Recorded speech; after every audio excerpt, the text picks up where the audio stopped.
So, what have you been listening to? So I've been listening to the John Lamb Lash with Isn't Lisa he Harris. something else? Yes, he's like I Oh, remember. at first I thought he I, was an arrogant SOB, to be honest with you. And I was thinking, when I was listening to the one, because I've heard a few of his talks, but when I was listening to the one with Lisa, the one that we're going to discuss, I thought, how is she keeping her shit together? Because, dang, he's such an arrogant prick to start with. And by the end, he's like, I like the way your brain thinks. And he's so much I nicer with know. her. I Yeah. personally think he's got a touch of the misogynistic, a touch of the fucking, yes, Yeah, girl.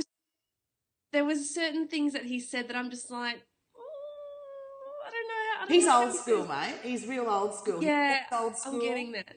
His book's old school. His approach is old school. And I actually dig it. To me, it's the Downton Abbey of spirituality.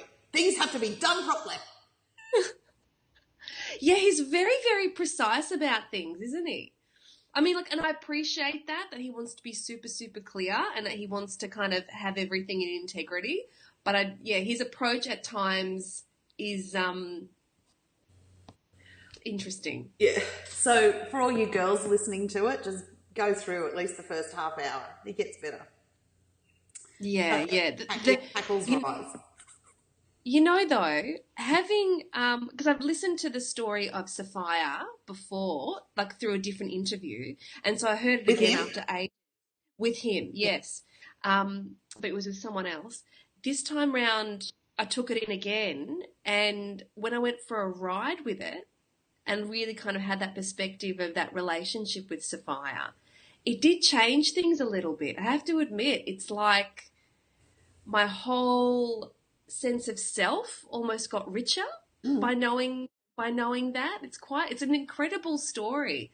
Um, and he tells it quite Well, well. that's why Although it's like you connect with the essence of Moo, because it's her all the way back to her source, yes, right? So yeah, Moo's whole fucking experience. And when you're connecting with Ra, for me, that's like connecting back to all the aeons that she's part of, who created the aeons. You know what I mean? The yeah. original creator codes. So you're bringing through that, and you can't help but land. I don't know what the word is. Is it anthropomorphous or whatever the thing is, number 11? And I know, Anthropos? I got it in the anthropose, book. It's Because his anthropose. pronunciation's probably fabulous, but I still need to read the word. Then I can get my own Yeah. version of it. And we all know I have my own versions of it. Anyway, They do back to make for interesting. JLL. Um, yeah, I kind of dug it. I think it's a pretty good experience. The thing that I did disagree, not so much disagree, but I kind of thought, when Lisa asked, what about the people who are feeling that they're from Arcturus or Lyra or whatever? Yeah, And he's yes, like, oh, yes. it's all false fuckery. I can dig where he's coming from with that, but for me, in my experience, I've seen where beings have been taken from other places and brought here to become part of the farm because of the codes they hold. You know, these archons might have started in this solar system, but believe me, they've moved, they've expanded, and that's the problem. Mm, You know what I mean? right. They're becoming the virus Mm-hmm. because they're Mm-hmm. anti-life. Question. Do you like the one thing that I haven't fully finished the second part. I'm only halfway. The second part, have you gone to the Caligula or no, I can't, Kalinka or whatever it is, war party?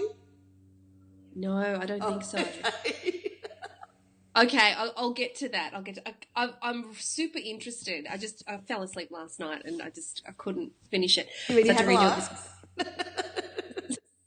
There was did he at all mention archons and AI together? Like, are they? To me, they feel different. Well, for me, I've always put archons in with the whole fucking lot of them. What I think those Anunnaki are like, what's the word? Antipodes? You know, Let's just call anthropos. Okay, those, I think they're like 8, 9 or 10, 8 or 9 or something like that. We're 10. And they succumbed to the machine because that's how the archons can interface. Oh, okay. That's what I Okay. think. That's why they were failures. Right, okay. Because I wondered what happened to the failed anthropos, the other 9 or 10 or whatever. That would make a lot of sense, wouldn't it? If they've if we're prone to extremes, then that would make them Well, I don't know viable. if we're prone to extremes or if, because they were failed.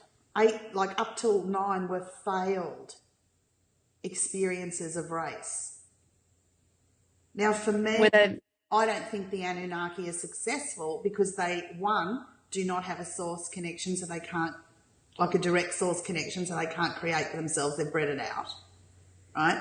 2, they interfaced with machinery. To me, that's not very successful. You know, that you can't do it yourself, you need an outside experience. And also, one of the problems with them is they're so logical, like so minds, that they've bred out this feeling thing. That's not what the whole experiment or the whole thing was about. I kind of hate calling it an experiment because I don't want to feel like I'm an experiment. I'm purposeful. You know, yeah. I hate the idea of an Well, experiment. I don't. But even so, like the way they were talking about how Sophia felt so much passion towards wanting to save this experiment, it doesn't really feel like an experiment to her. It felt like something she truly, truly cared I about. want you in it. So, yeah, and so I don't feel necessarily like an experiment because of her, the way she loved us so much. So, so I don't feel that. Maybe the others do, but yeah, I don't No, I know. just don't like the experiment word.